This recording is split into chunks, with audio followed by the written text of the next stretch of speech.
Hello, guys.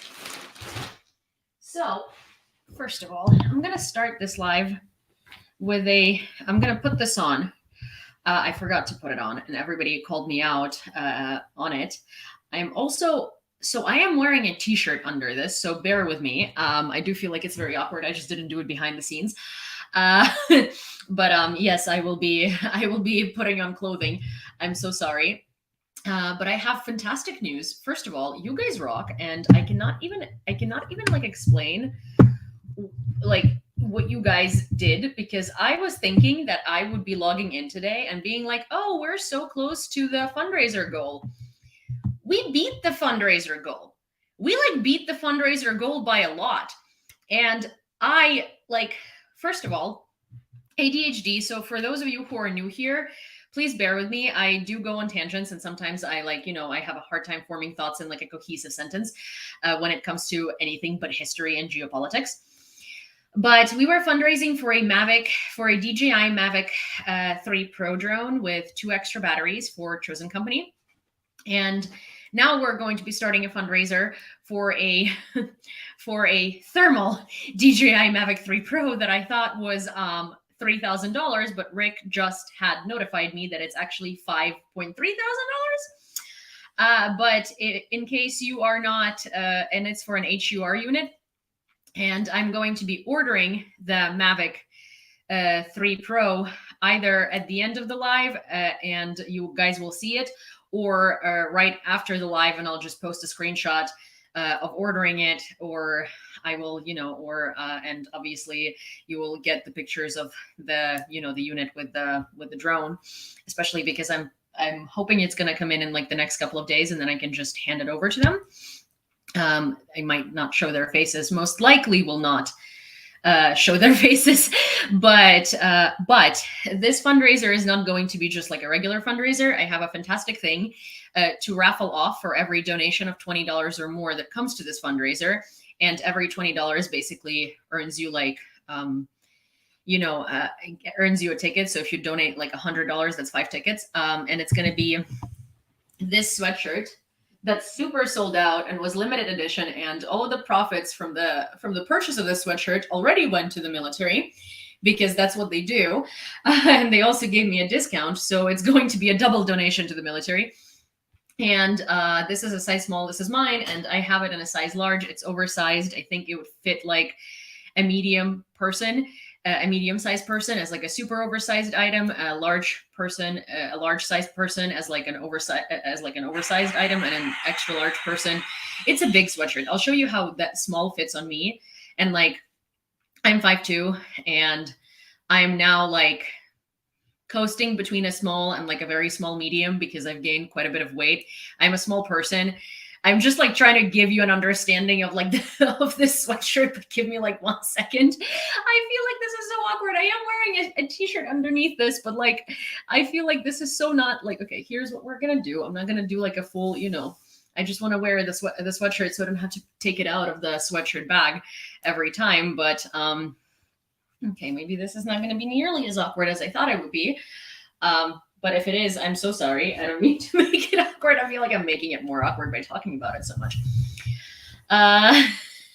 But so yes, everyone who has donated, whose donation went over the goal for the drone that I'm going to be ordering tonight, is going to be entered into this raffle for this sweatshirt. Sorry, I feel like I'm doing a wrong type of show here.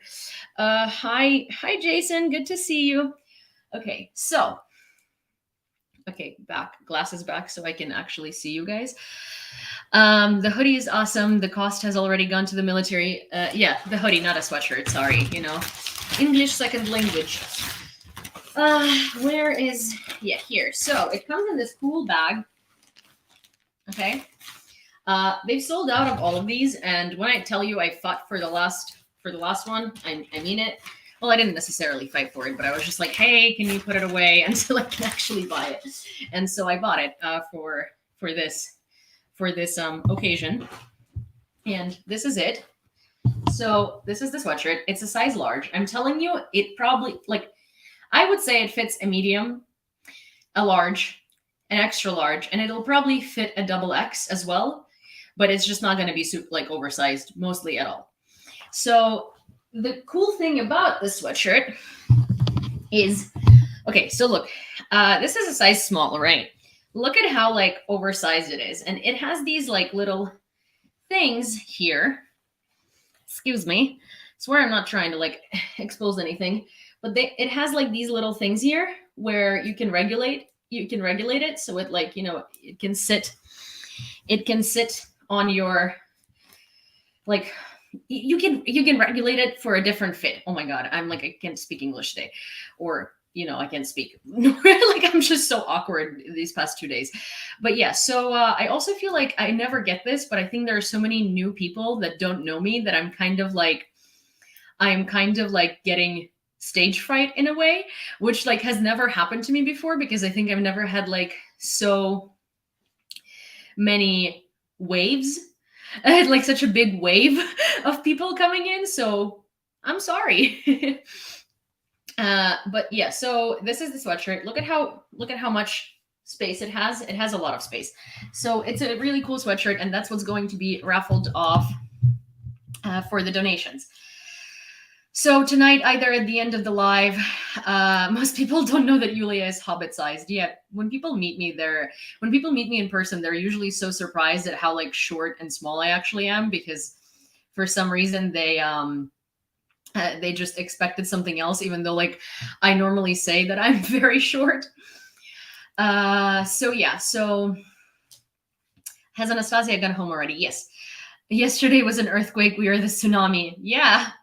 Hey, it's a like, hey, that you could call it that. But so yeah, so this is the sweatshirt that you have the chance of winning in a raffle when we reach the donations goal. So we have exceeded the fundraiser goal by $630 something, which, if you guys are okay with that, because it's obviously $630 something over the need for the drone that I'm going to be ordering tonight, I will apply that towards the thermal drone for the HUR unit.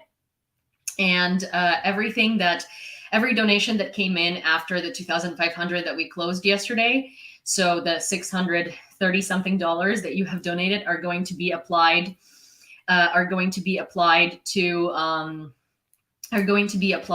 as tickets for the raffle for the sweatshirt. And I will respond to every one of the transactions that actually did that did that. And you guys will know how many tickets you have. And I'm also going to start I'm not going to do an Excel spreadsheet, because that is just something I'm not going to be able to keep up with, but I will do a note. And the note will have everyone's names and stuff like that. And because I know Rick does Excel spreadsheets, and that is so incredibly amazing, and that is so organized, and my ADHD could never. So yeah. Also, hello everyone. I'm going to say hi's, because that's what we do here every day. And then I'm going to actually introduce myself to you guys. Reintroduce myself to you guys, because I feel like that's necessary, provided how many new people there are here. Give me one little moment here. I am going to start 30 plus 50. Okay. We also just got a donation from Jason, which brought us to $680 something. And I'll tell you, I think it was like 653 and some cents. So 633 and some cents. And Jason just donated $50. So we were at 680. We're at 683, and I don't know how many cents. So I am going to look that up in a minute, or by the end of the live, I will look it up, and we're actually going to get organized on this. I'm just like super overwhelmed, and like, thank you guys. You're like so nice. Hi Feisty, and hi Привit. What do you think about TikTok ban? Wait, we'll talk about that in a little bit. Okay, so hi everybody. Hi Taz, hi John, hi Maxime, hi Grumpy, hi Armin, hi Bommy, and then hi Les, welcome.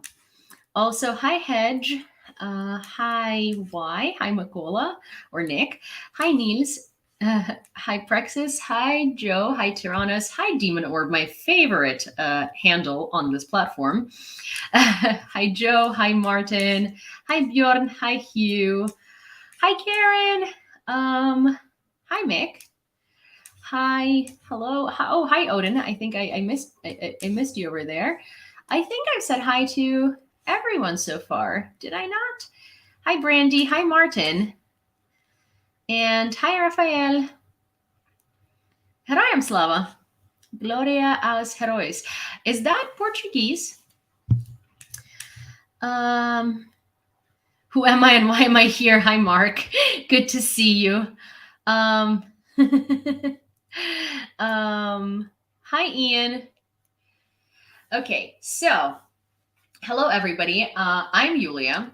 I received a comment on my YouTube from someone who had just come in yesterday, clearly from probably from the Shills stream, or maybe a troll. I don't know.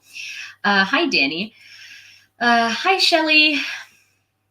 You'll have to do 2,000 hellos. Well, 75 so far if everyone comments, but I see your point. So no 69 game today. Not right now, but. So I want to address something. Well, obviously this comment was meant to to annoy me, and it was meant to get my attention, which it did. But this is not why I'm going to read it. I'm going to read it to sort of introduce myself, because I guess that a lot of people do have that confusion. And I actually did an interview that's going to air this week for a podcast called Expats in Ukraine. And obviously I'm not an expat. I'm Ukrainian. I was born and raised here. I lived abroad for 13 years, and I moved abroad to the US when I was 16 years old.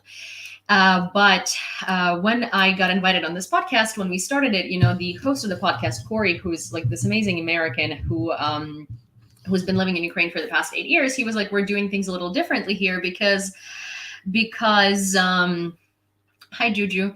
We're doing things a little differently here because we are, Yulia is Ukrainian, but she has been living in the US for 13 years, and I feel like she's re-exploring Ukraine, so she kind of counts like an expat because there are lots of like things that she's finding out, which is true.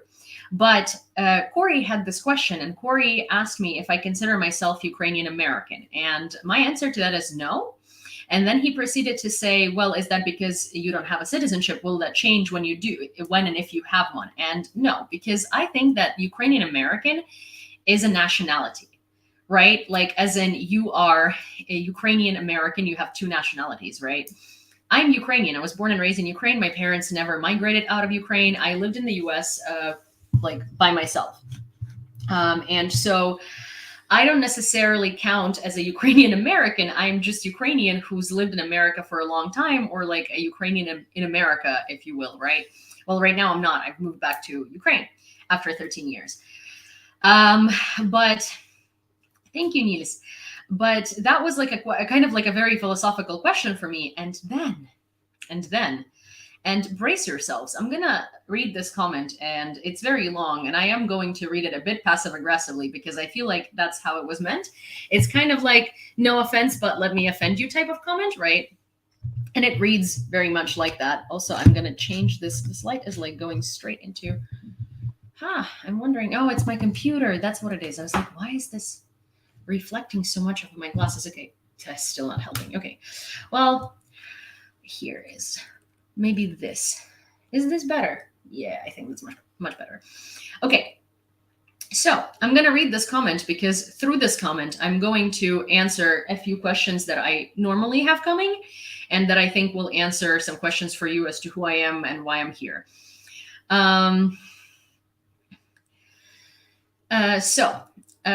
Here is what it is. Well, I never took the oath, so I'm not a citizen of the United States. Hi, SSW. So, okay, I'm going to introduce myself to you guys through this mean comment because I think it covers a lot of bases. I massively appreciate your labor supporting Ukraine, and more people like you are needed. I only have one question. Do you feel Ukrainian? I mean, it's good that your English is totally American. That's a good skill. But your behavior, manners, puns, attitude, and everything is so American. Thank you, Chad. Even exaggeratedly American. Somewhere I hear you saying you were in the USA for 16 years, but that time doesn't explain that you've become so American unless you did put your all into transforming your whole personality into being American. I do want to point out that American is not a personality, but okay. That's why I ask if you feel Ukrainian, because such huge transformation kind of implies that you felt ashamed of being Ukrainian in the past. So I do want to start off here saying that such transformation implies, it's kind of interesting to hear that from someone, because in order to see a transformation, you need to know what I was like when I was 16 when I moved to the United States. I don't know what I was like when I was 16 when I moved to the United States, because I was a raging hormonal teenager and I didn't know who I was. Now, here is what happened. I moved to the US when I was 16 years old, and I did not move with my parents. My parents were always in Ukraine. They never moved out of Ukraine. They've lived in Lviv their whole lives. I moved to the US by myself. I went to college. I did not necessarily have any Ukrainian or Eastern European friends because, well, I had one, and she was Ukrainian American in a way. I didn't meet any Eastern Europeans other than that, because most of my college were Russian kids. And when I started studying there and I started meeting Russian people, I didn't like them, because most of them would just treat Ukrainians kind of condescendingly, and there was a superiority complex, and so I just sort of separated myself, right? And most of my friends were American, and again, I was 16. So I never felt ashamed of being Ukrainian, nor did I ever think about what it actually means to feel Ukrainian, or whether I felt Ukrainian, because growing up in Ukraine until I was 16, everyone was Ukrainian. So it's I didn't really have to think of whether I was Ukrainian. The only time that I actually actively thought about my Ukrainianness and being Ukrainian was when I moved to the US and people started asking me, "Oh, so Russian? Oh, so you're from Russia?" And I would have to be like, "No, Ukraine is a separate country. It's not a state in Russia. It's not a city in Russia. It's not a province in Russia. It's not a part of Russia. We have our own language," and yada, yada, yada, yada, yada, right? So this is kind of the thing. When you live somewhere, you don't necessarily think about being a person from there or not being a person from there, because you simply just don't have to. Do I feel Ukrainian? Yes, I feel very Ukrainian, simply because I fucking am. I don't know. I don't know what to tell you. I feel like if I read that question to my dad, he would be laughing his ass off, because because I don't know, where are you? What else can I be? I understand that I come off really American. I sound very American. I didn't have to shed my Ukrainian identity to do that. I just moved at the age of 16. So it was kind of natural that it was formative years of my life. And that's kind of how I assimilated, so that's sort of really it. The next part of this comment is actually something that I too want to point out, because I feel again, this is the confusion that a lot of people experience over me, I guess. And I get that question a lot, right? But it's, so I've known many foreigners living in the US for almost their whole life, and they speak 100% like natives, but they have not adopted at all such a huge American attitude and manners when speaking and behaving as you do, actually as a very specific type of American girls. Talking always, if they don't give a shit, constant roll eyes thing, the constant corrosive puns, etc. I don't say this in a bad way at all. I do think your work is totally genuine and really appreciated, but as someone who spent long periods of time per year in Ukraine before the war started, when I listen and see you, there is something that makes me feel weird. It would be interesting if someday you talk a bit about this and your intercultural self. I mean, when I see you, I feel as if I'm seeing a Japanese woman singing Spanish flamenco and trying to give a flamenco vibe, but giving a total Japanese vibe instead. So despite So despite I see you loving so much your country and defending it, what I get is a very American vibe, and you very liking a lot having and showing off that American vibe and rejoicing in that vibe. Okay, that's a very loaded thing, I know. But here is like, whatever, this person is crazy, but the one thing that I'm taking out of this, right, is like someone's confusion as to how someone moved, and they know a lot of foreigners that live in different countries, and they don't like necessarily those countries, like, and those, I guess, like, basics of those countries don't necessarily, I don't know, isn't giving this critic giving it too much oxygen. Well, so I'm trying to use this more to explain like my life story, right, or to explain like how I because like here's the thing, I always get these questions. I get the question of like, why do I speak English the way that I do, right? Like, did my parents move to America as well? When did I move to America?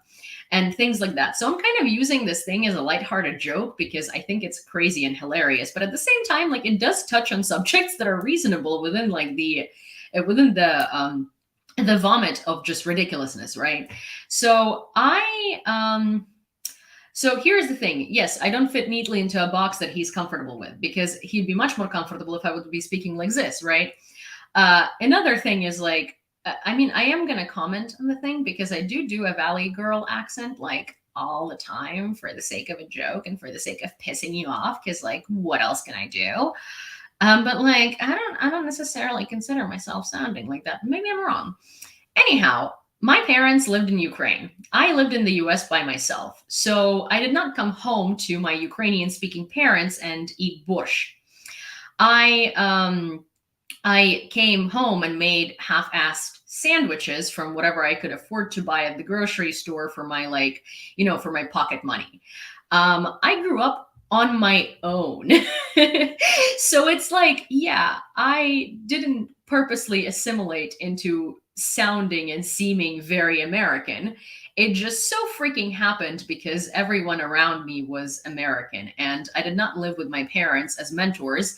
I lived with my peers as my mentors, because those were the people that lived in New York City in their apartments as well, trying to figure out life with me at the same time.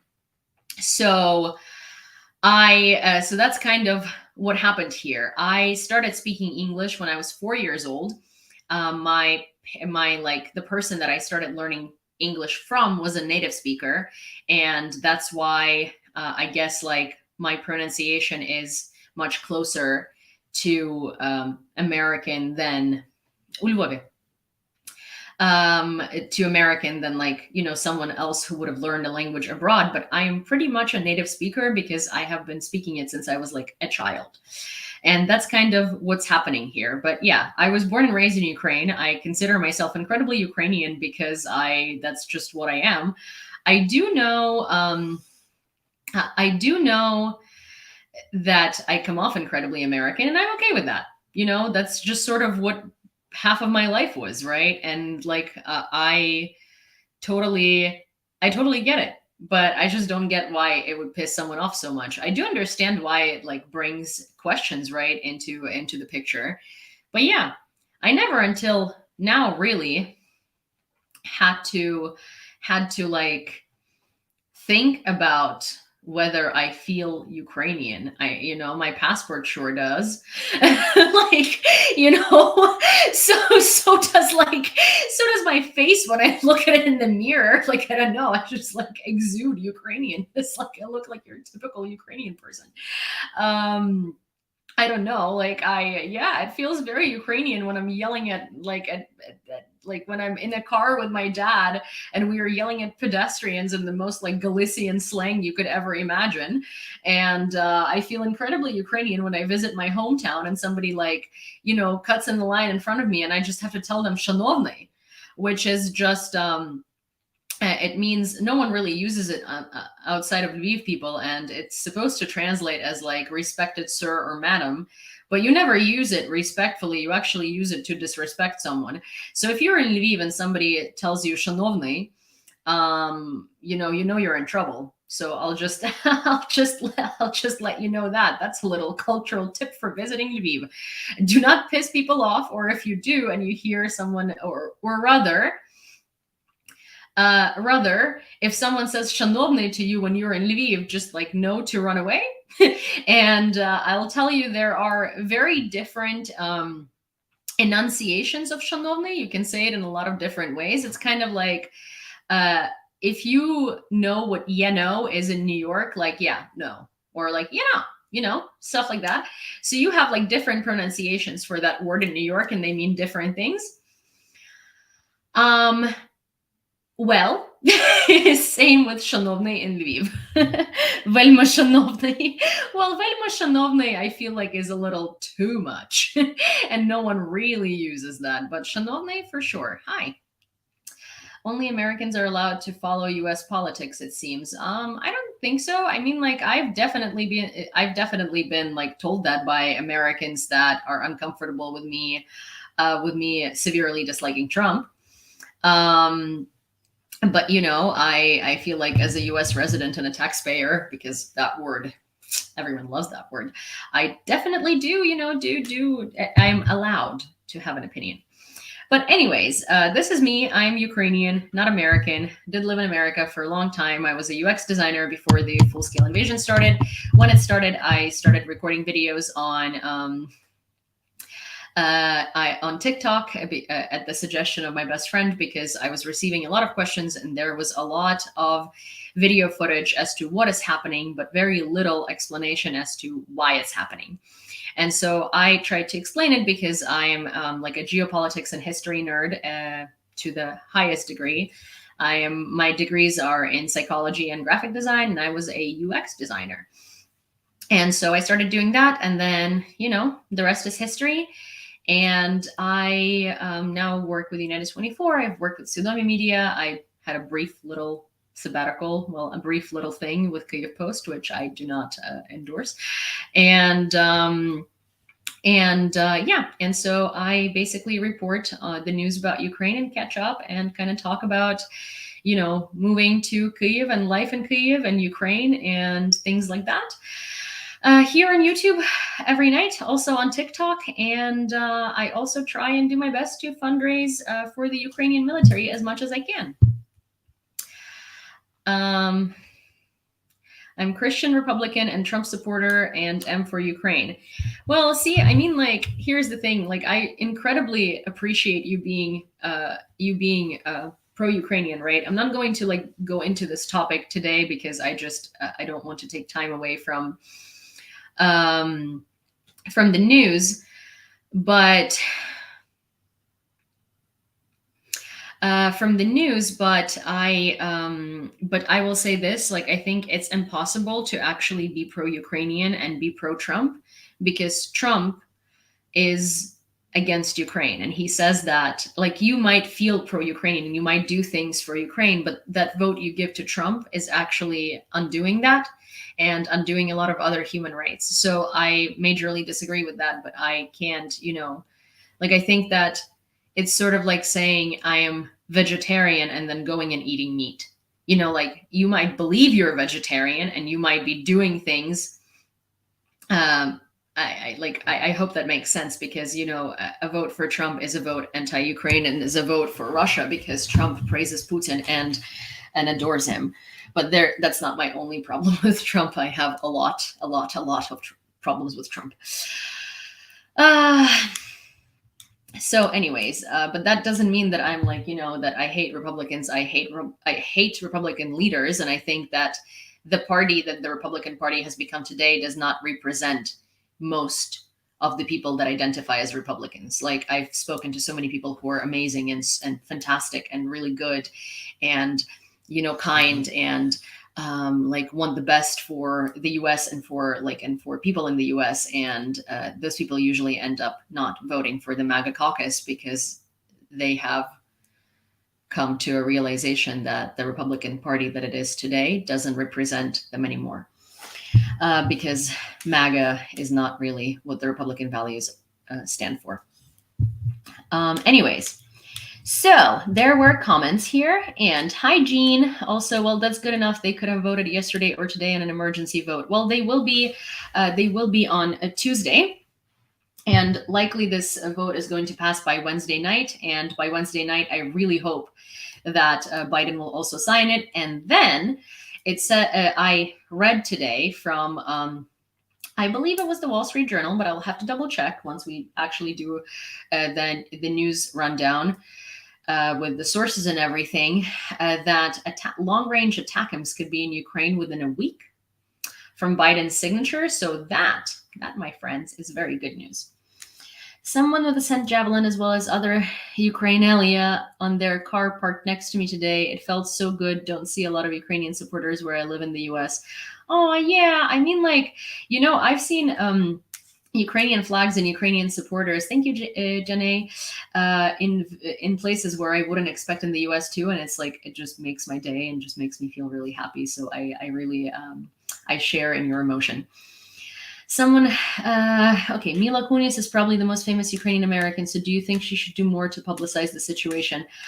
I do, but I also think that like the issue with, for instance, people like Mila Kunis, and like there's nothing wrong with Mila Kunis. It's just that like Mila Kunis went on that show and started talking about borscht and called it a Russian-y food and like did a lot of things like that are kind of like damaging to the cause in a way, because Mila Kunis really isn't like, she's more American than she's Ukrainian. Her background is Ukrainian, but she didn't necessarily grow up with like Ukrainian traditions or Ukrainian language, or she says that she considers herself like sort of like a Soviet person, right?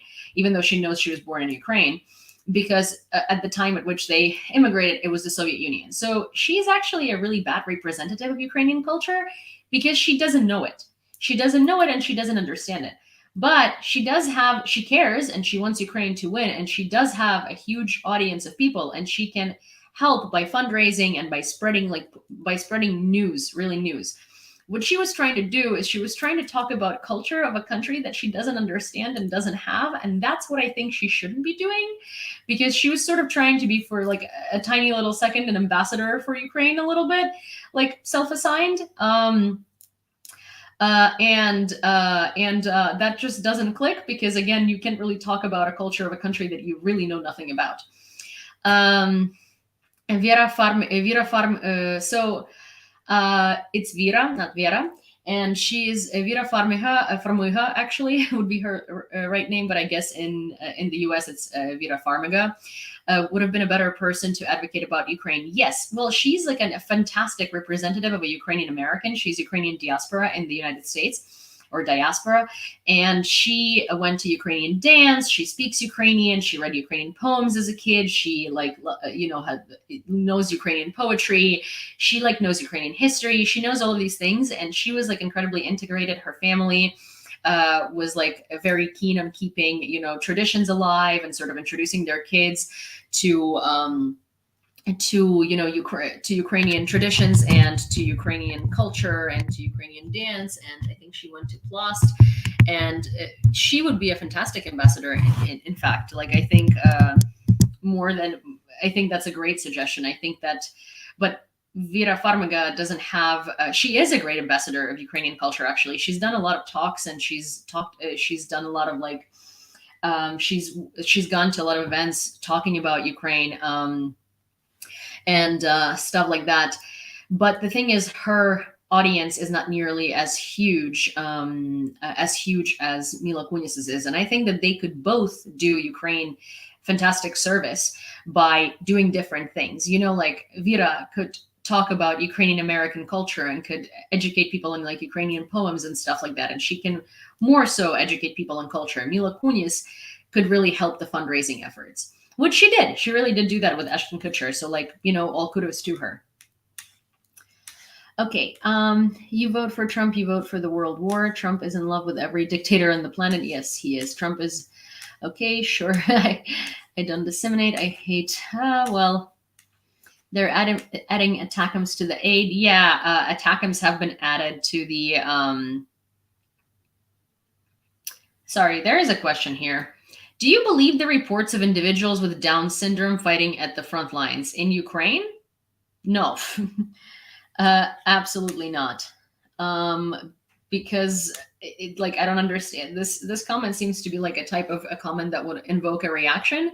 That those are, I've never seen those reports, and those reports are bullshit, because there is medical commissions, and people with chronic diseases and certain health issues would not be eligible for conscription. There is also there was a question, and I want to answer it. So here's the question. It's George, or oh, thank you so much, Ali. Hello, Yulia. Sorry if this is insensitive to ask, but when the full-scale invasion happened, what was your initial reaction? Was it disbelief? Kind of. It was honestly like a mix of emotions, because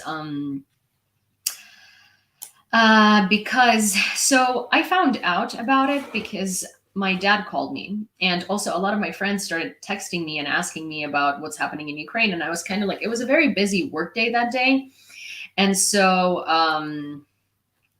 it was a very, very busy work day that day, and I was super busy trying to finish a project, and it was like a very big project, and so I didn't necessarily look at the news, and I was up till very late. I think it was like midnight or 1 a.m. that my dad called me, and I just sort of saw so many text messages pop up from my friends, like asking like what's happening in Ukraine, and they have been periodically, like once a week or so, in the weeks leading up to it, but this was like constant. And then I saw a phone call from my dad, and my dad called me and he said, hey, the war has started. I'm running against time. I can't talk right now. I'm going to go pack and figure out what to do. I'll call you when I can. And he hung up. And so for me, I didn't know what to do, because like, my dad is not a panic type of person. He said he heard explosions in Lviv. And I immediately ran to the news, and I started scrolling and seeing everything that had been going on, and all of the news headlines that were saying, like, Kyiv bombed at 4 a.m, like echoing World War II, like stuff like that. And I was just sort of sitting there, and all of these headlines, like, I'm a very visual person, right? So it felt like all of them were just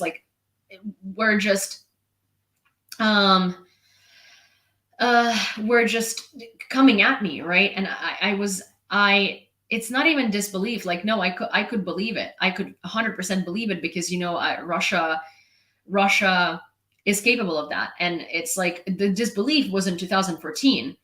The disbelief in 2022 wasn't there. It was more so, it was kind of like, I was in a state of shock and confusion. And it's that type of thing where, like, you believe it, but you don't believe it. You know that it's real.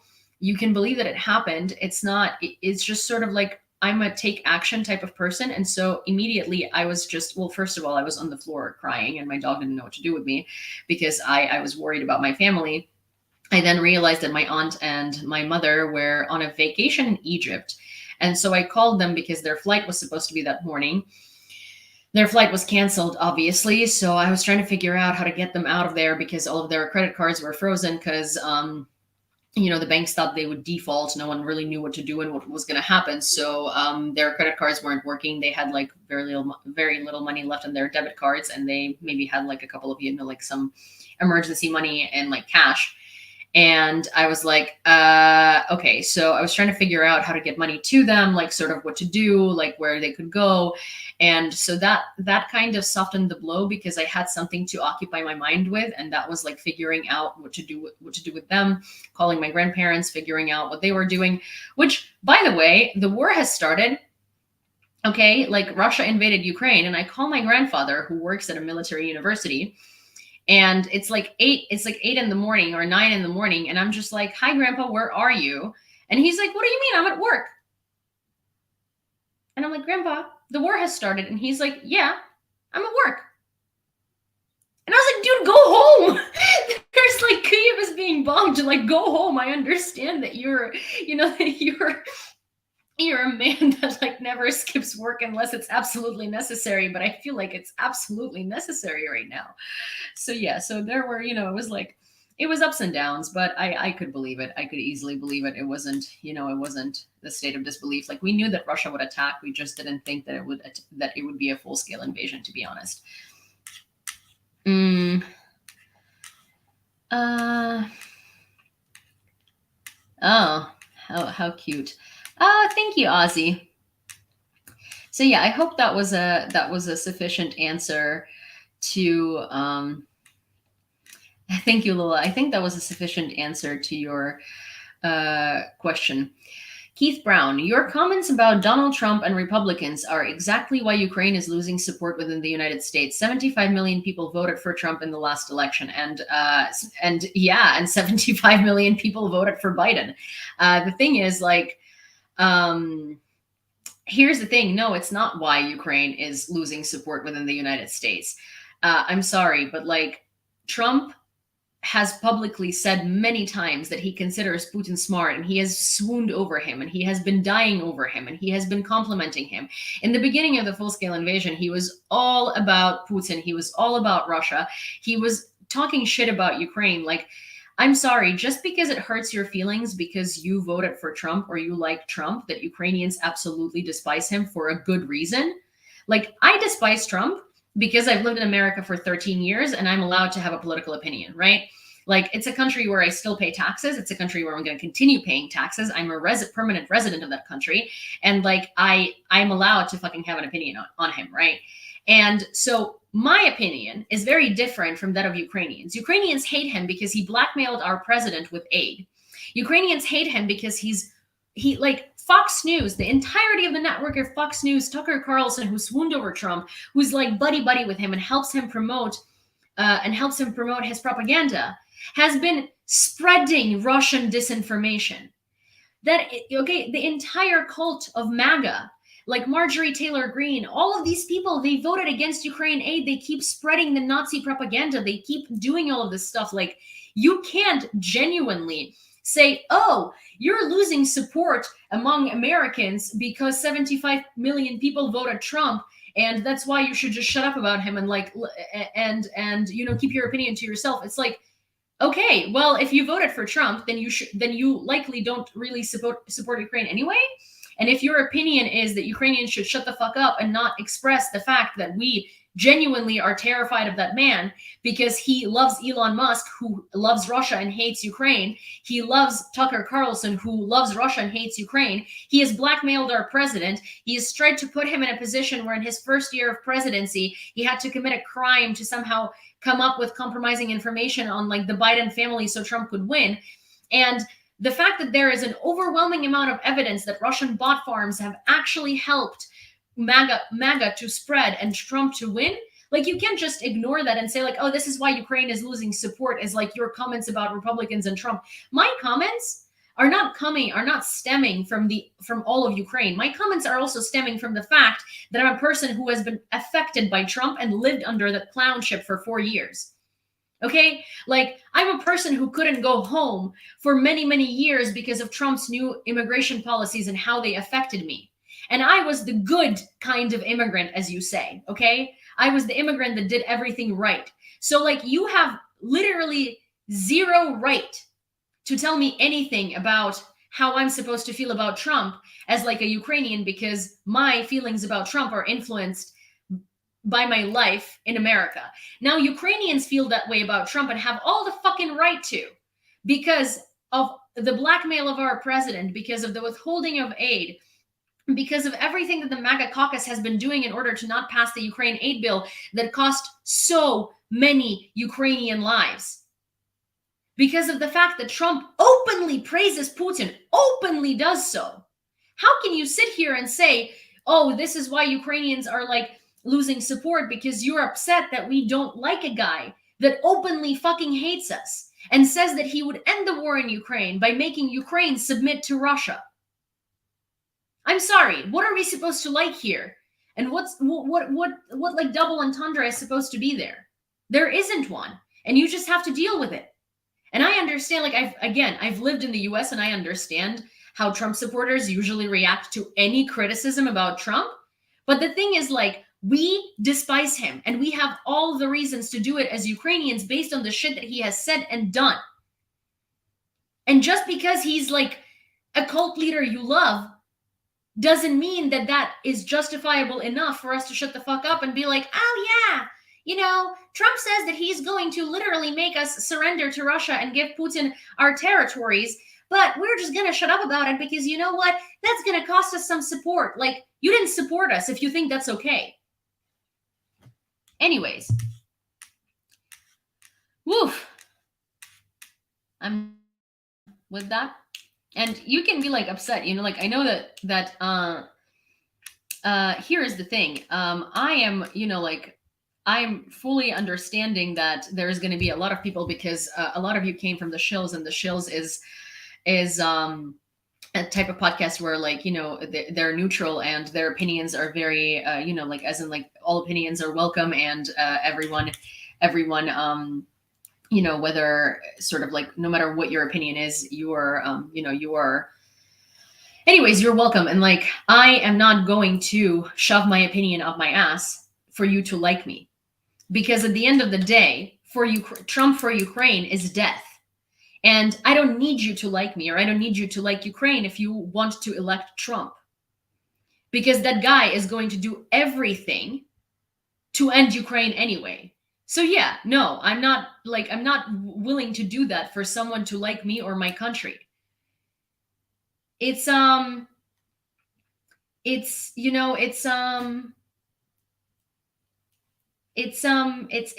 what it is.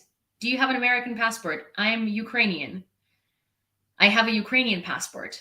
I'm also an American taxpayer, and I'm a permanent resident. And if your comment is going towards where I think it's going, where I have no right to say anything, then you should think twice. Anyways, the point is, it's not about you liking me. Like, if you don't like me, or you don't like Ukrainians because we don't like a guy who openly hates us, then you should probably,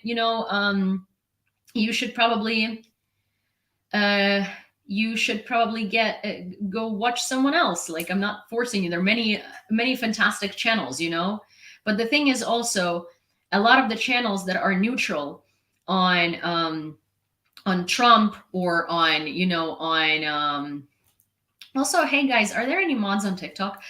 If people that are not Ukrainian that live in Ukraine, or people that are not Ukrainian that support Ukraine, right? That are neutral. They're neutral because they're not Ukrainian. They're neutral because they haven't faced discrimination based on being Ukrainian. They're neutral because they don't necessarily know what it feels like to be Ukrainian in the context of Russia, and in the context of Trump, and in the context of politics. We can't afford to be neutral. We can't afford to be neutral. So we're not going to be neutral. No, I don't have a passport. I'm a Ukrainian citizen, and I'm a permanent resident of the United States. And that's the opinion that, that's the thing. It's like, you should be supporting us. If you truly support us, you should support us because, it's not okay to come in and murder people and take their territories and go unpunished. Okay? You shouldn't be supporting us based on whether we like your choice in presidents, or based in whether we are palatable for you. Because all of the people who say things like, oh, Ukraine is losing support because you don't like Trump, and we like Trump or something. It's like, no, because you are saying that we are only worth the support if we're palatable for you. We do what you think we should do, and we agree with you on your choices. But that's not how it works. It's like, I don't understand how else to explain it, because if you don't get it, then you're not going to get it.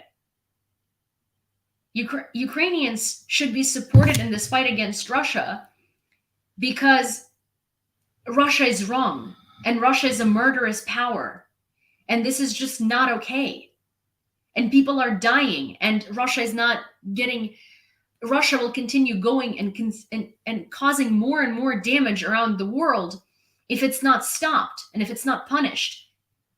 And if you're going to drop your support for Ukraine because you don't like that we don't like Trump, then it's very conditional support. It's only support it's only like, oh yeah, you're being murdered, but I will only save you if you promise to buy me drinks for the next, like, I don't know, 80 years, or I will only save you if you go to all public gatherings and tell people how nice I am for saving you.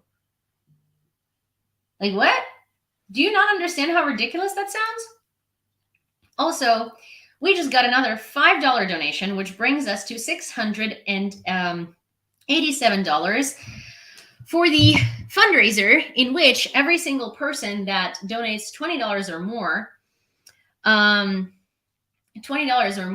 will be in the raffle to win this sweatshirt. Where can we donate? Through my PayPal or Venmo, as per usual. And Grumpy will be swiftly posting the links in the chat on TikTok and the links in the chat on YouTube. Pretty please, thank you very much. Yeah, $20 or more enters you into the raffle for this sweatshirt. The sweatshirt is from a Ukrainian brand. All the profits from buying this sweatshirt went to the Ukrainian military already. It's a limited edition piece, and they've sold out of all of them. And I'm wearing a size small. I do have a size large over here, and I got literally the last one. And after I got it, they wrote a message that it had sold out. So that's the hoodie, and I'm very excited for one of you to get it. And every $20 is a new entry.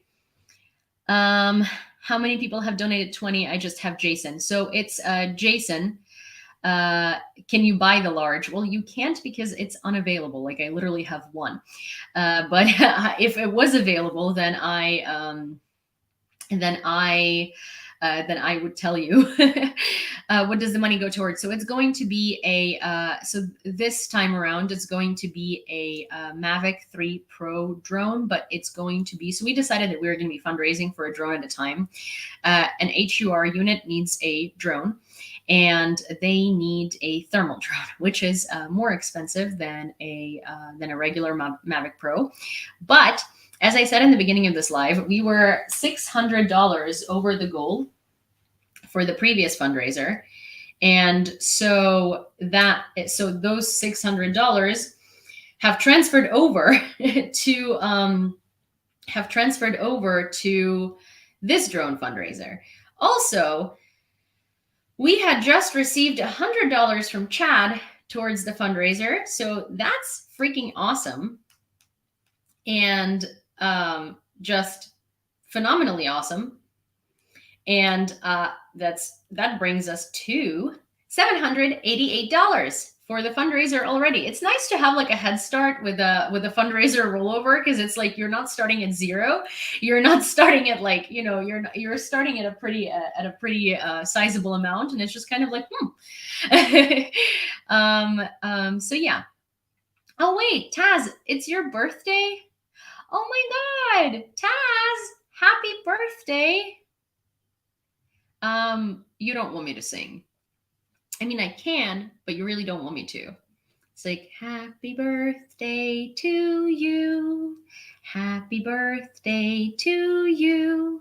Happy birthday, dear Taz. Happy birthday to you. Sing in Ukrainian. Oh no. Well, I mean, I could, but also like, I feel like that'll be even worse. My voice in Ukrainian is like lower. But happy birthday, Taz. Also, Chad gets 5 entries, because that's how it works. Every $20 is a new entry. And also, I will have to write down the. So I will post a little list, and I will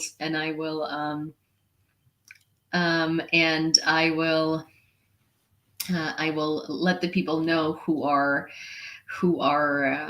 entered into the raffle from the rollover,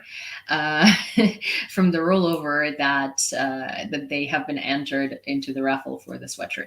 So yes. But yes, on this channel, we've decided that, we are going to be fundraising for drones whenever anyone needs one.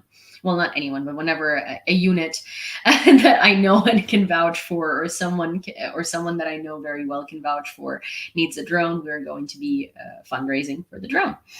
I've been living in an EU country other than my native for 30 plus years. I'm fully invested in my adopted country, but I'm still German. Yeah, exactly. That's how I feel. Thank you.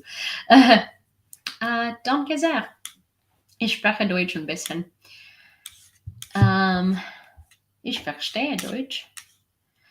I'm just joining. Did we finish the other drone fundraiser? Yes, we did. We went overboard. Well, you guys went overboard on that fundraiser, so we didn't only finish it. We went over the goal, which is why this fundraiser was started at like $630 automatically, and now we are at $788 today, which is like when could U.S. military aid arrive? Biden and the Senate say they're looking to approve it quickly. So, actually, HMS. So there has been, and someone commented in my comments asking,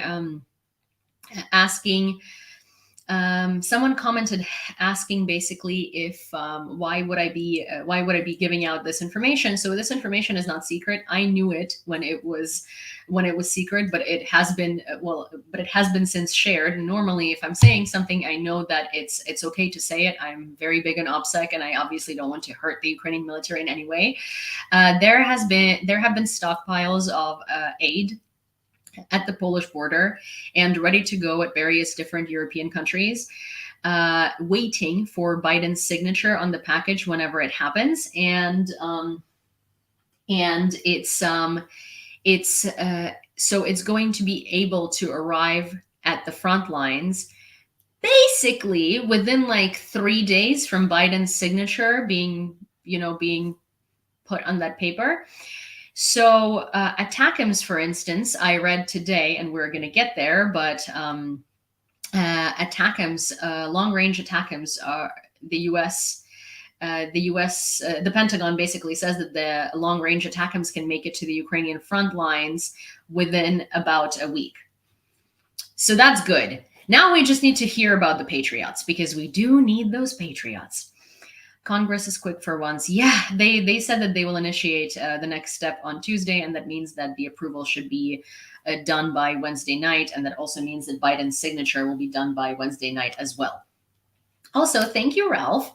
Thank you for your donation of, I just saw it come through. Let me refresh. Thank you, Ralph. For a donation of $100, which gives you 5 raffle tickets and brings us to $888. You definitely don't say patriot like an American. You got that going for you. Oh. Well, I'm very patriotic. But also, Bambi explained that Putin, yeah, but so the aid should be at the front like quite quickly, quite quickly, and that's a really encouraging thing. And as I said yesterday on the shows and on my stream as well, I think it's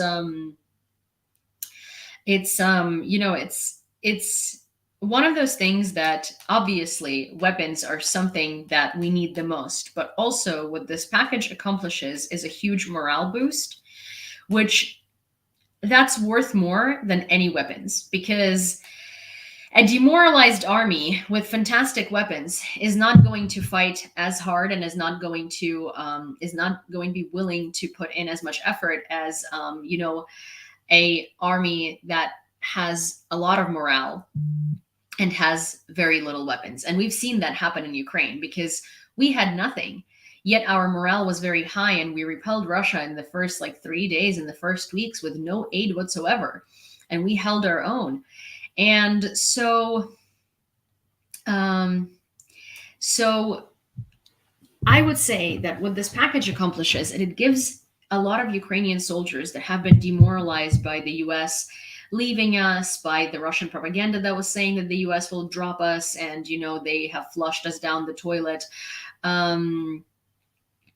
that the US has flushed us down the toilet, and that really was demoralizing, like very, very demoralizing.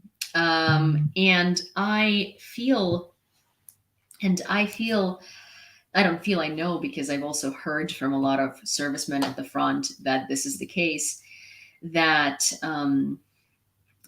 that this package really does boost morale, and morale is everything in war.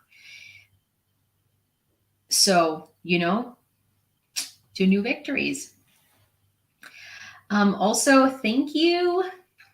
I will tell you. 1 second. Thank you, Danny. $40 and 2 tickets for the raffle. Thank you so much.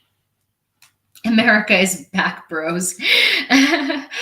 Can we face a motion to vacate MTG, a long vacation in a Moscow supermarket with Tucker? Oh, I would love for, here's the thing. I would love for Tucker Carlson and like MTG to really move to Russia. And I don't mean like move to Russia with an American salary. I mean like move to Russia, And I would love for them to move to Russia and just have like a normal job.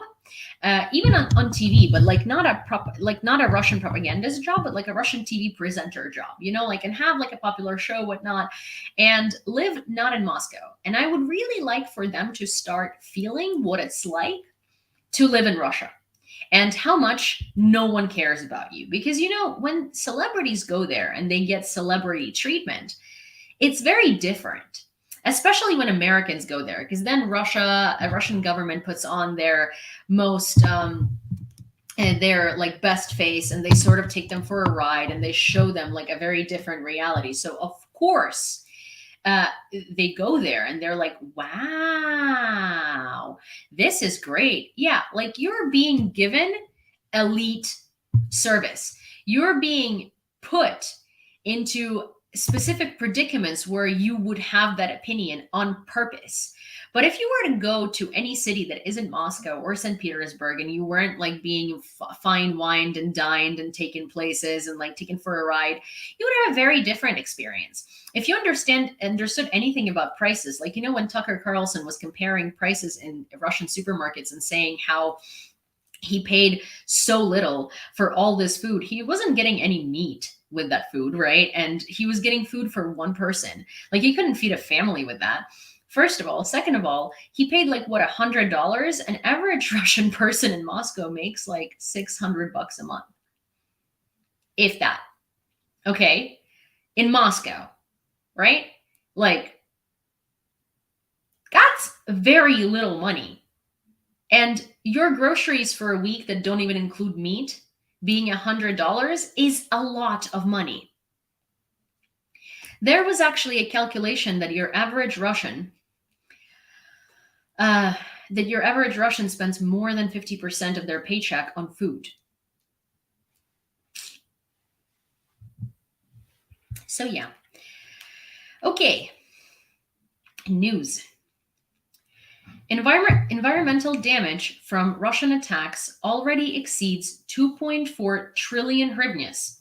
Ministry of Environmental Protection and Natural Resources reports, which is wild. Do you understand the magnitude of the amount of 2.4 trillion hryvnias? I will tell you what it is. 2.4 trillion UAH in USD. 60.4 billion US dollars. That is an insane amount of money. And that's just environmental damage. 60 billion US dollars in just environmental damage. And while, for instance, like buildings can be rebuilt, lives can be, right? Infrastructure can be rebuilt. Things like that could be rebuilt. Some of the environmental damage cannot be reversed because there are species that will suffer from that and they will be dying. Ukraine has species of animals that are in the Red Book of Extinction. And a lot of those are on the verge of actually being extinct before they would be. There are lots of animals that will lose their habitats There are lots of plants, and like, so flora and fauna is going to suffer a lot from it. There are also natural reserves, and rivers and other water sources, and rock bodies, and just nature that suffered, that cannot be restored, and that will never be restored um, to its original form. There are also, this is not environmental, but I think that this is cultural damage that cannot be undone. Like, there were museums of Ukrainian artists that have been destroyed, like Maria Primachenko, her home, right? Um, there are also artifacts and pieces of history that have been stolen. And it's just so incredibly frustrating and horrifying, and very painful to think about all the obvious damage we talk about every day. But all of these other things that cannot be restored, we really don't talk about unless we talk about human lives. But what about, like, the cultural imprint? What about the historical imprint? What about the environment? These things cannot be restored. And that's so sad. And that also is owed to what Russia does to Ukraine every single time. That's the reason why you don't know many Ukrainian artists, you don't know many Ukrainian painters, you don't know many Ukrainian historians, you don't know many Ukrainian scientists, because Russia systematically annihilates our cultural and literary elite, specifically so they can say that later. And that's what Russia is doing. US weighs sending additional military advisors to Ukraine and as Russia gains momentum, according to Politico. Also, another $100 donation from Chad, which brings us to $928, which is kind of very cool. And also 4 more tickets for Chad. The advisors would not be in a combat role, but rather would advise and support the Ukrainian government and military, according to Pentagon spokesperson, Major General Pat Ryder. Asbestos cleanup and environmental impact from asbestos there. Can we find information on that? Thank you. Give me a minute. Throughout this conflict, the DoD has reviewed and adjusted our presence in country as security conditions have evolved. Currently, we're considering sending several additional advisors to augment the Office of Defense Cooperation, ODC, at the embassy. Ryder said in a statement to Politico, noting that personnel are subject to the same travel restrictions as all embassy employees. The ODC performs a variety of advisory and support missions, non-combat. And while it is staffed exclusively by the DoD personnel, it is embedded within the U.S. Embassy, under Chief of Mission Authority like the rest of the embassy, Ryder added. Ryder declined to discuss specific numbers of personnel for operational security and force protection reasons. Reasonable.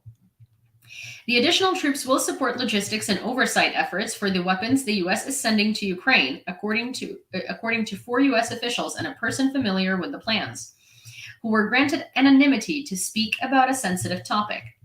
It was not clear how many additional U.S. troops would ultimately be sent to Ukraine, but 2 of the U.S. officials said the number would be up to 60. So this is very good. I mean, there are American troops here, but they're not in combat roles. They're in the advisory roles, right? Like, they're helping with tasks like that. And I think that a lot of people don't realize that. They are not... my tally is missing $22 from Venmo. Oh, that's awesome. Thank you, Emily. So also we have $22 on Venmo, and that brings us to $9.50. Thank you. That's awesome. Thank you so much. I missed that notification. Thank you. So here's the thing. There are many actual active military personnel from the US that's in Ukraine, also from other NATO countries, right? But they're not here in combat roles. They're not at the front lines. They're not doing anything like that. They're in the advisory roles. In fact, I'm pretty sure I have seen quite a few CIA personnel in Ukraine as well, because, they're usually, they're former military guys without the military haircuts.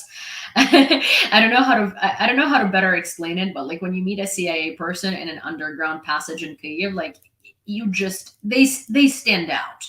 Like they really stand out. Normally they wouldn't. Like if you meet them in America, they wouldn't.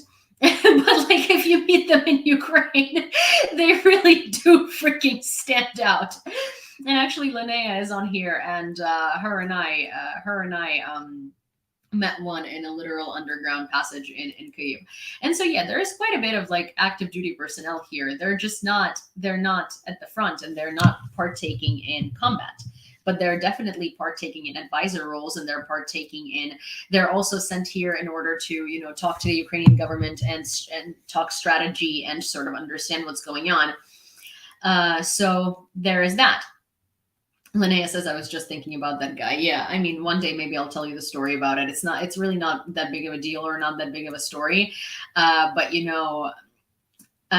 this guy was just so incredibly like, if it wasn't in Ukraine and we just didn't know the type of Americans that usually end up working government jobs like that, he probably wouldn't stand out as much, but he stands out because he's American, right? And he also stands out because he's very evidently like a clean-cut military guy who's not active duty anymore, but is from DC metro area. U.S. Senate Majority Leader Chuck Schumer stated that U.S. senators will take the next step to vote on aid to Ukraine on Tuesday, April 23rd. The Senate stands ready to take the next step on the National Security Supplemental, Schumer in X. Do Americans stick out in general? Oh yeah, like a sore thumb, my friend. Like a sore thumb. Yeah, you can really, really tell when someone's American. In fact, I can tell. So here's the thing, like Ukrainian people, even on the street, when you're like walking down the street, if I see you talk, even if I'm wearing headphones and I cannot hear that you're talking in English, I can tell that you're American based on the volume with which you talk. You talk on the street. Because, for instance, I come off incredibly American in that way. Like everybody was staring at me and Rob or me at Linnea when we were like walking down the street and talking. Though Linnea has like she has a more, her voice is lower in that way. Like it's not like so high pitched, but mine is. And I'm like, it's the street, it's loud. Like if I'm talking to you on the street, I'm going to be loud because I can't hear you if you're not loud. Ukrainians don't talk loudly in the street. Like it's very quiet outside. It's very weird because like you walk down the street in New York and like LA, I don't know, well, LA you can barely walk down the street, but if you did that to yourself, like San Francisco, anywhere, like it's Chicago, like it's loud because they're cars. And so in order to hear your friend over the cars, you talk like this. And that's what I do. And people literally stare at me because everyone else talks in the street like this and kind of like walks with their friends like that. And that's that's unknown to me because I talk. I speak. I'm present. So yeah, so people stare at me, people stare at Americans, when someone's American. Yeah, because it's visible. A delegation of representatives of Denmark, Estonia, France, Sweden, and high-ranking UN officials has arrived in Kharkiv. One thing is to know what is happening in Kharkiv, and it is another to see with your own eyes the ruins of northern Saltivka, destroyed civilian facilities, and, together with the citizens, worry for your life and safety with constant air raids. We presented the delegates with a detailed plan to restore our heating infrastructure, stated the mayor of the city, Ihor Terekhov. Here are the pictures of the delegation attending. Coming to northern Saltivka. And northern Saltivka is that neighborhood in Kharkiv that has been severely destroyed. It was shelled probably most in Kharkiv from the beginning of the invasion. That's where those are most of the stories in Kharkiv that you've read from people from their like bombed out apartments from the first days of the invasion. That was northern Saltivka. Almost everybody who's from there lost their apartment, lost their, it's incredibly destroyed. So, and it continues getting shelled.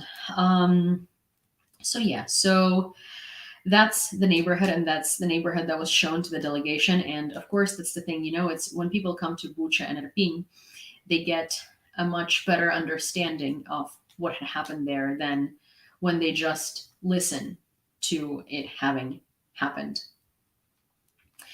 Also, there is a $20 donation on Venmo, which brings us to $970 for the fundraiser, which is wild and awesome.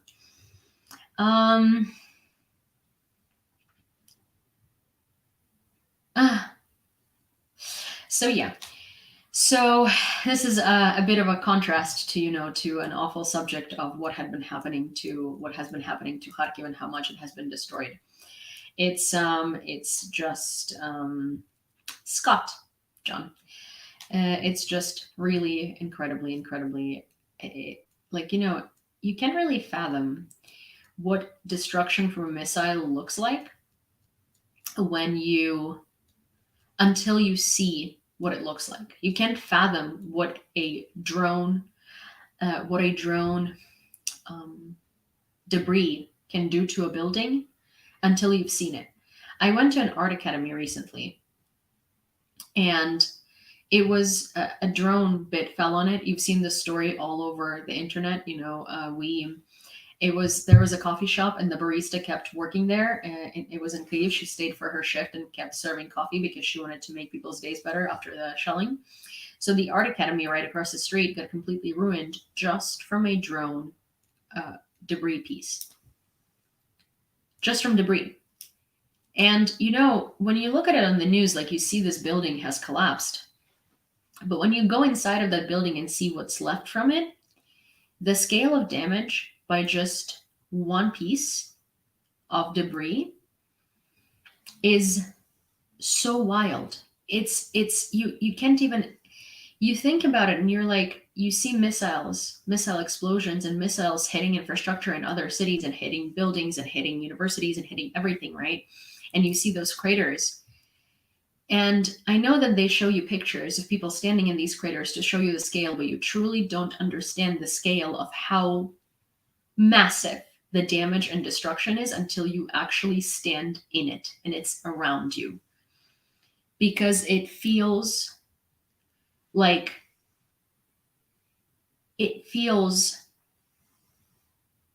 overpowering.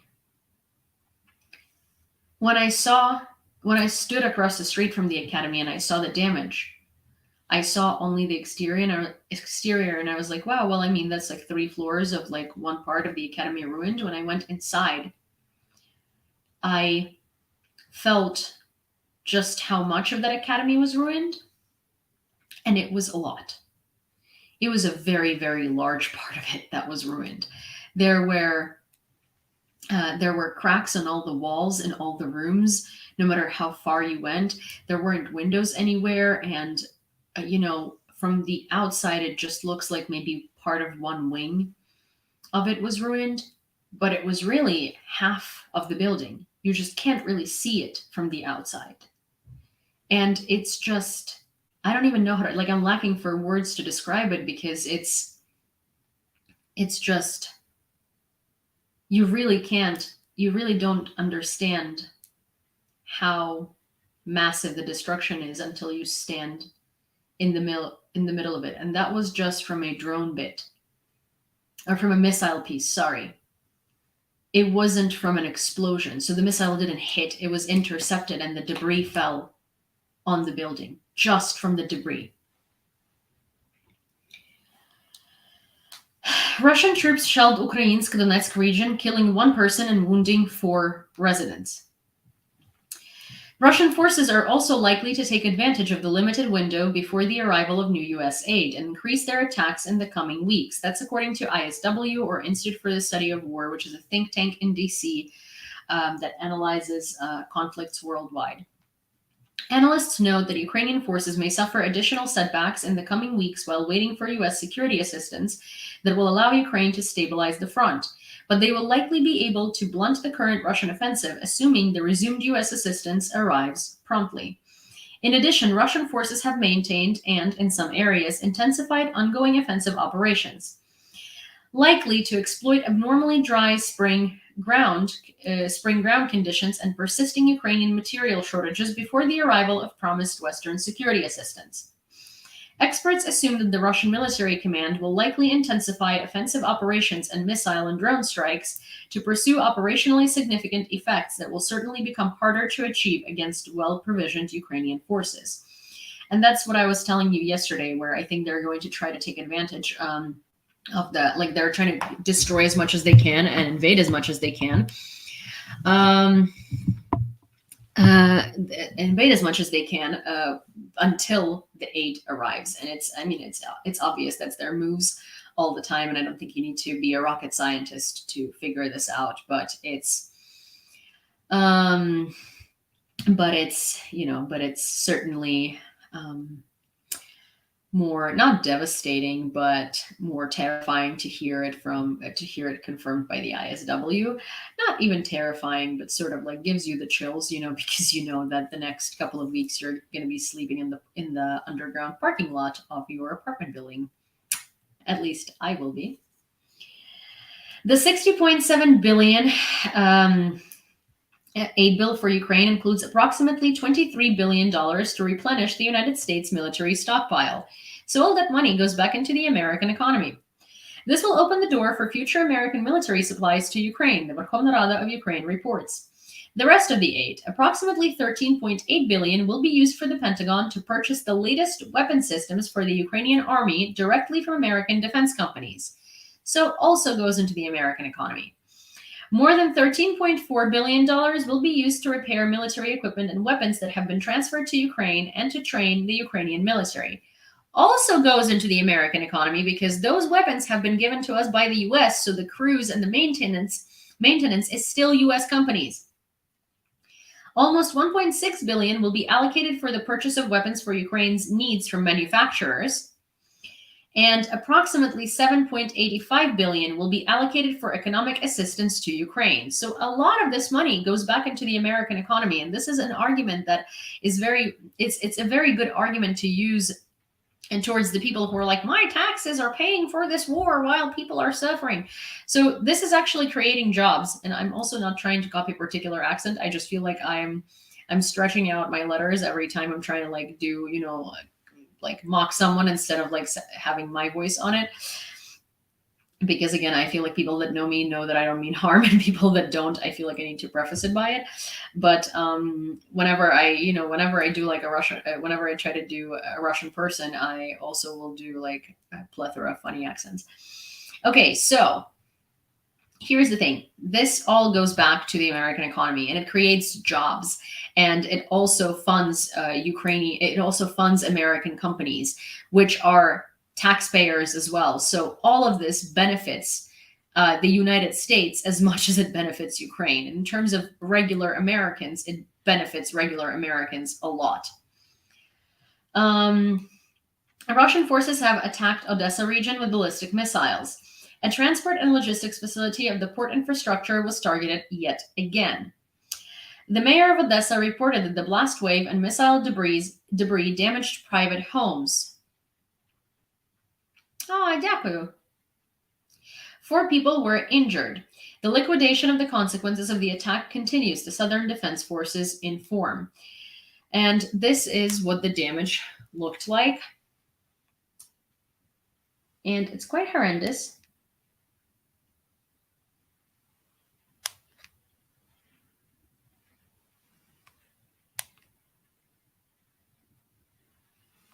Oop. Pokrovsk, Donetsk Oblast is under, I think it's under missile fire. One sec. I wanted to see. Oh, ballistics. Being targeted by ballistics. That's a front line. All right.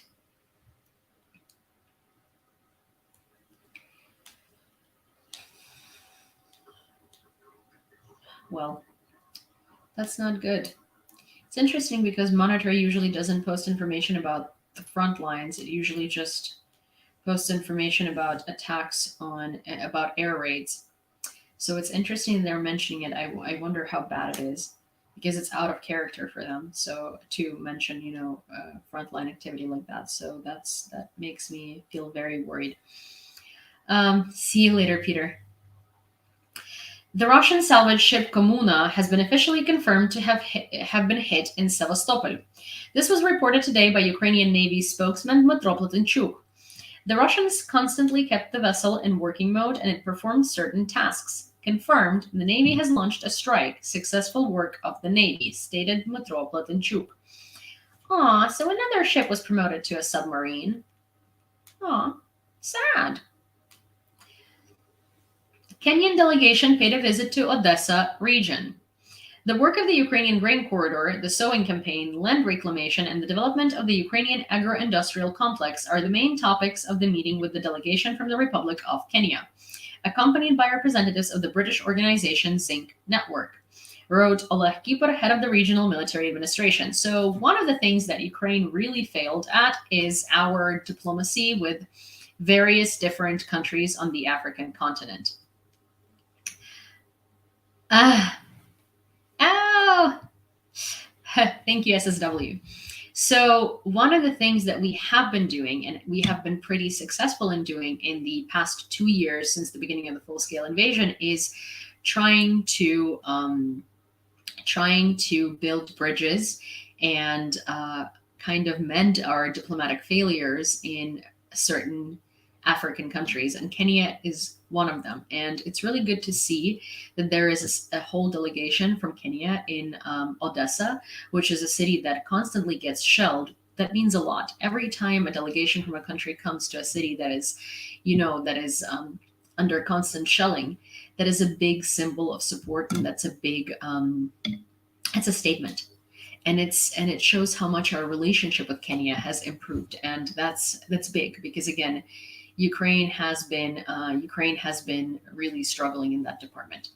Armin, I don't think you're being filtered out. I'm going to read. If you sent the quote, then I'm going to find it, and I'm going to read it once we are done with the news, which is quite soon. In the morning, the Russian army dropped 2 guided aerial bombs on Kozatske, Kherson region. The 5-story building was damaged and a fire broke out in another residential building. No casualties or injuries were reported, said the head of the regional military administration, Prokudin. Moldova has completely gotten rid of Russian gas dependence, U.S. Aid Administrator Samantha Power at a joint press conference with Minister of Foreign Affairs of Moldova, Mihai Popsoy.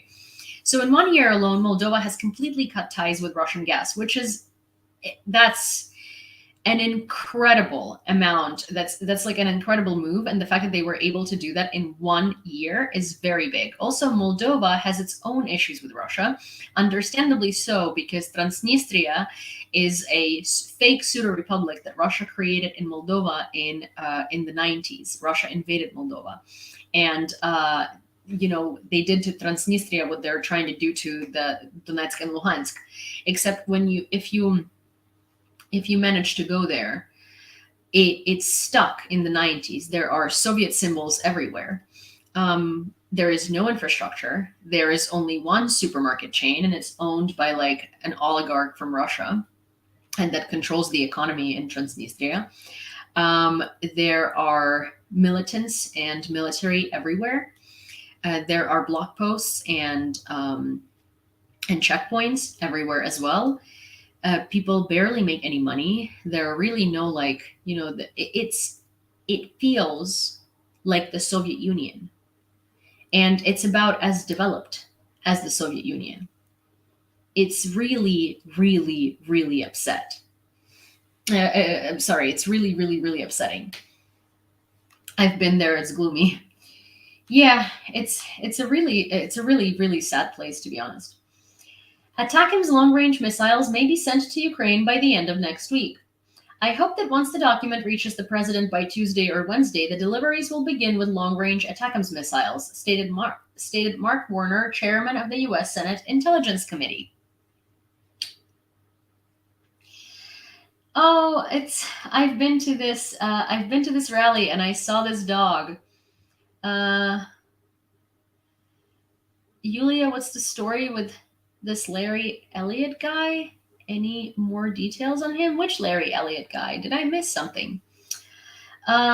So there is a weekly rally in support of Azov and POWs in Russian captivity in general, because we want to show the world that we are not going to forget about them. And even though they're not being exchanged, as Azov isn't, we're continuously going to come out and we are going to rally for them, right? I wore this hoodie to the rally. I have a sign that I think I gave it to Moshe. No, I have it. I just I showed it on one of the other lives.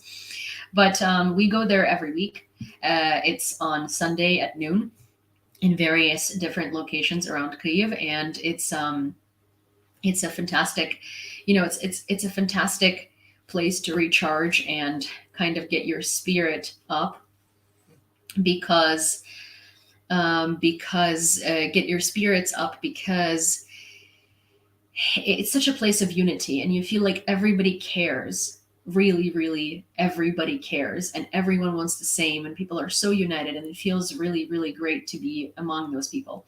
And I actually passed by this girl and her dog today, and it's so nice to see them on this post by the United 24, because they really stood out, because her dog is so big, and he was an attention grabbing boy, or a girl. The weekly rally in support of prisoners of war had an unexpected four-pod participant this Sunday, Camilla the dog. Her owner explained that Camilla was originally sold from Ukraine to a family in Moscow, but at the age of 3, they decided to put the dog down. Instead, volunteers brought Camilla to Borodyanka, Kyiv region, where the pup found her new home. Russian World caught up with Camilla there as well, when she and her owner had to flee from Russian occupation in the spring of 2022. Free Azov says the plague Camilla wore to the rally, reminding us that the defenders of Mariupol remain in Russian captivity for almost 2 years.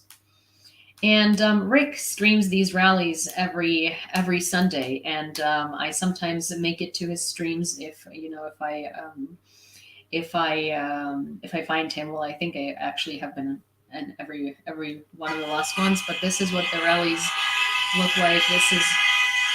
There are former defenders of Mariupol in a lot of places that are driving around in cars, and everybody's honking, and there are many, many people, and they're all holding signs, and this is done to support the families of the POWs that are not being exchanged, so they see that everyone cares.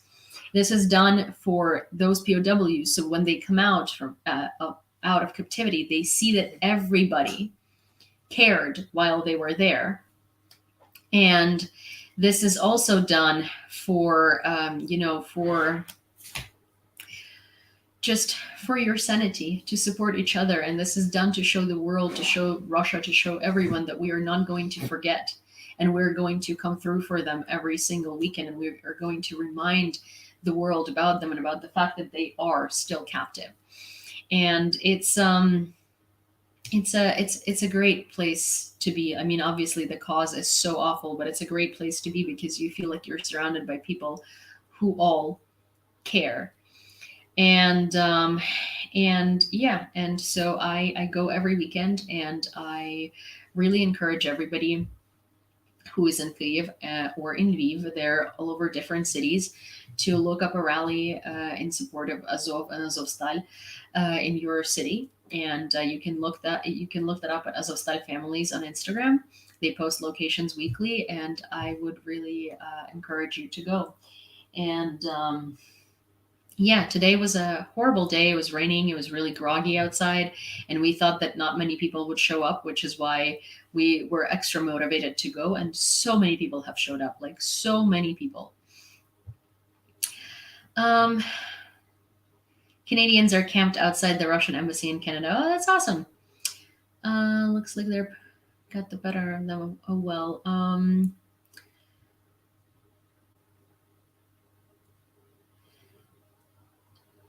It was, yeah, groggy outside. Groggy, yeah. No, groggy is like grumpy, kind of, I guess. Well, like it was, the weather was shit, Odin, is what I'm trying to say, if that's more understandable. Um, yeah, and that's all I have for you for tonight. No, groggy, but like that's the weather is groggy. Like, listen, you know, don't you mean gloomy? No, no, I meant groggy, okay? Like groggy. Like things that I meant groggy. I know what gloomy is. I know what gloomy is. But here's the thing. But here's the thing. Groggy like Shrek. Listen, I describe things the way I describe them. The weather was gloomy, in fact. It was also rainy. It was also cold. It was also, like, you know, a lot of other things. But for me, it was groggy. Anyways, felt groggy. And I was, in fact, very sleepy all day today.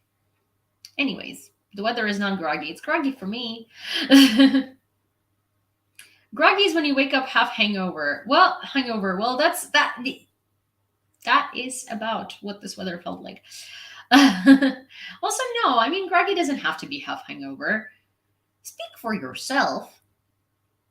You're like, it's kind of like it's like it's a feeling. Okay, it's like a feeling when you're like, you know, like you're groggy.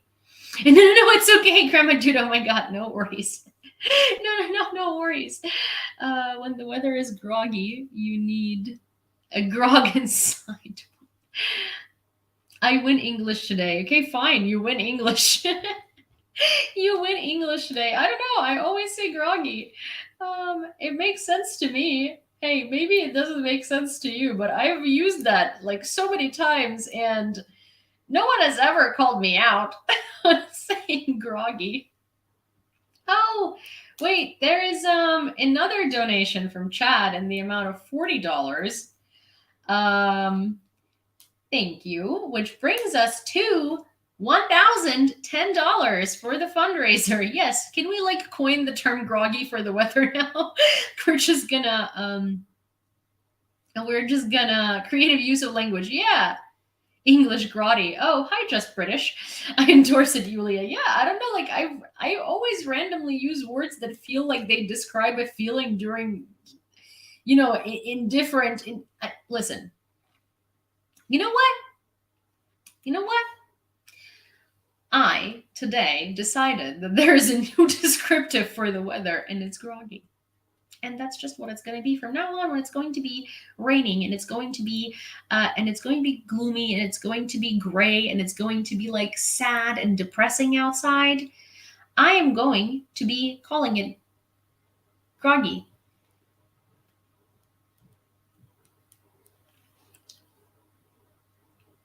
You know, every time.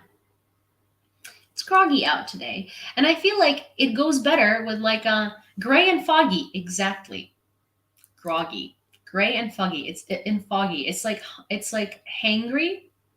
Is hungry and angry. See? Perfecto. Call it groggy just to annoy people. Yulia, what happened to the English guy you had on a few weeks back? Well, he's in my basement being tortured. He's quite groggy. No, he was actually here today. He's still learning Ukrainian. He's going to be here till the end of the month. But he was here today. I saw him today. He's doing well. Gray and foggy, groggy, exactly. That life really affected me. Wait, which have you heard from the Australian soldier, bro? Yeah, he's doing all right. It rained mice and ants. Mice and ants? Yeah, why not? Rain cats and dogs. There are a lot of people in your basement. Just Joey and Nick. Just Joey and Nick.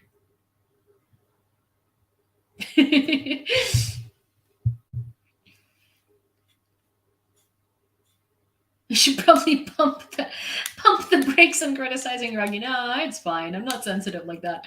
But I will coin the term groggy now. I used to speak 6 languages, now I speak 5, but uh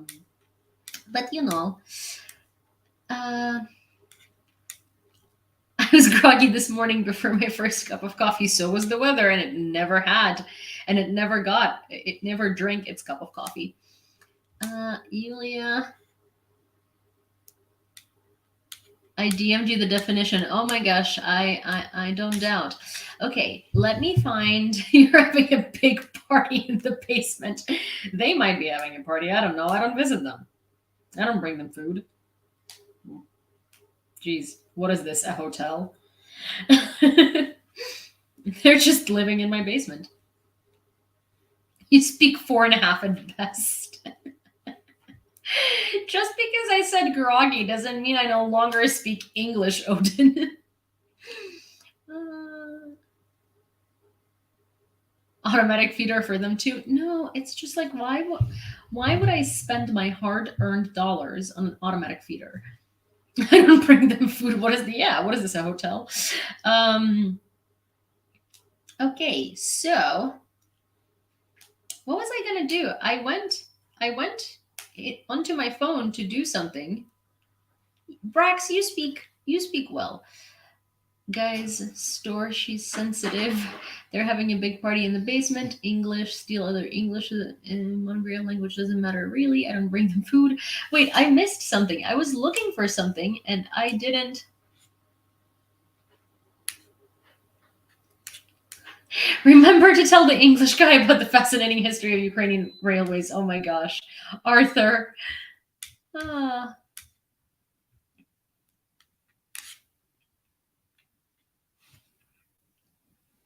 Armin's OOTD. Yes. Oh my gosh.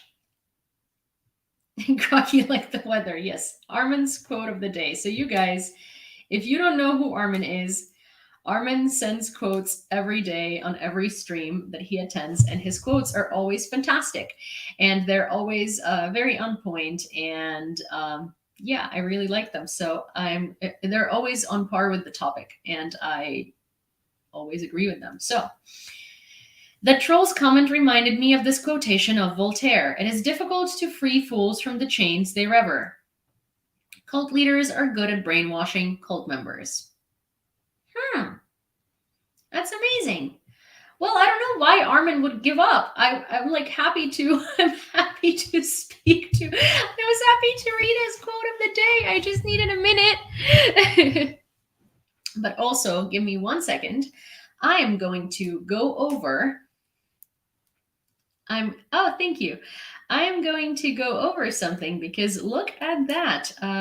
John has actually kept a Google spreadsheet.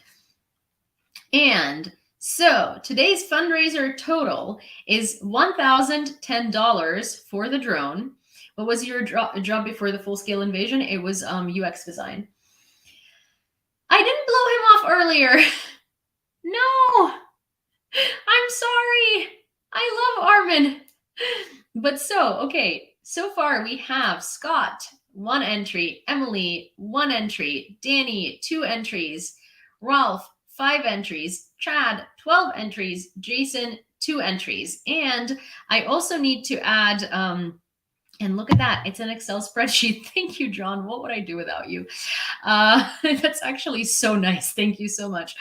But I will also, I will have to add, I will have to calculate which donations made it over. I will have to see which donations made it over the, the 2,500 for the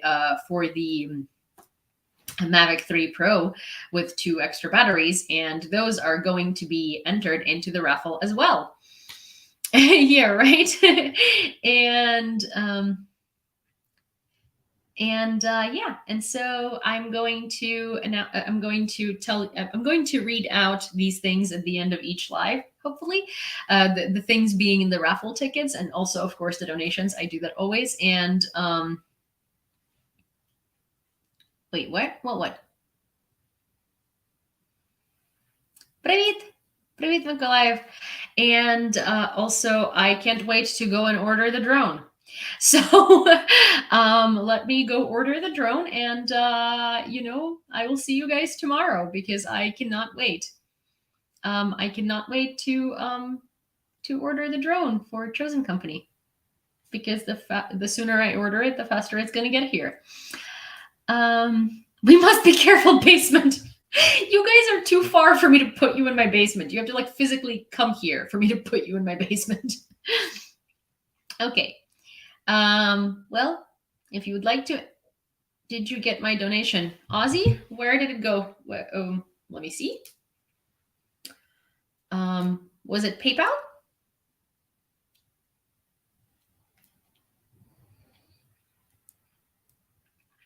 I announced all of the PayPal donations.